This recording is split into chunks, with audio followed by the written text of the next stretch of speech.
You don't talk about it, but you feel it every day. The deep, unshakable loneliness that comes with being anointed, the kind no crowd, no title, no applause can fill, because being chosen by God isn't glamorous. It's heavy, and no one warns you that the oil comes with isolation.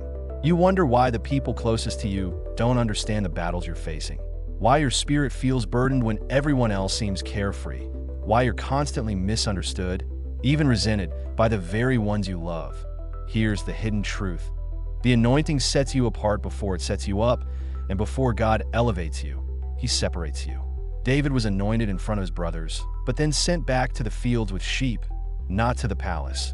Joseph had prophetic dreams, but ended up in a pit, then prison. Loneliness was the soil where their calling took root. And you, too, are being refined in silence, in spaces where no one sees you, because the greater the anointing, the more intense the crushing required to produce it. You're not abandoned, you're being hidden. You're not overlooked, you're being prepared. What feels like rejection is actually divine redirection. You weren't built to blend in. And the reason you feel out of sync with the people around you is because your spirit is marching to the rhythm of a higher assignment. The anointing on your life makes you spiritually allergic to comfort zones. And that's why the old friendships don't fit, why surface-level conversations exhaust you, and why you secretly grieve the loss of connections you didn't even choose to end. God is pruning your circle because your next season requires more discernment than distraction. You're carrying something sacred, and that kind of weight can't be shared with just anyone. Jesus had 12 disciples, but only took 3 up the mountain, and even then he still prayed alone in Gethsemane. Loneliness is not a sign God has left you.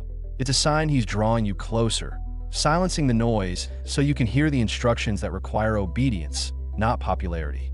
Isaiah 43 verse 19 says, "Behold, I am doing a new thing, but before new can be revealed, old must be removed." And that removal often feels like emptiness before it feels like elevation. The enemy wants you to confuse this divine loneliness with failure, but don't fall for it. The pit doesn't cancel the promise, it confirms it. Every time you question, "Why me?"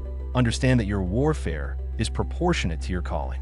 If it feels like too much, it's because you're being prepared to carry what most people can't. You're not crazy, you're called.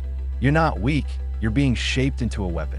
The crushing, the silence, the tears no one sees. That's not punishment, it's proof of purpose.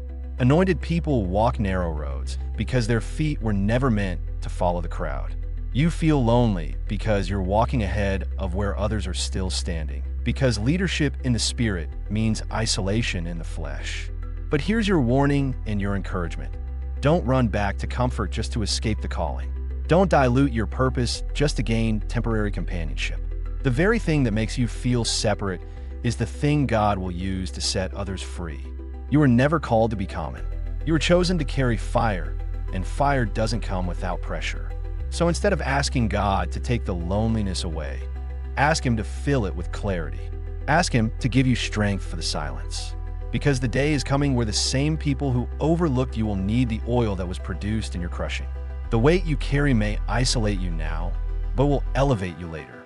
Don't curse the loneliness. It's sacred. Don't resist the process. It's birthing something eternal. You're not alone. You're anointed. Now act like it.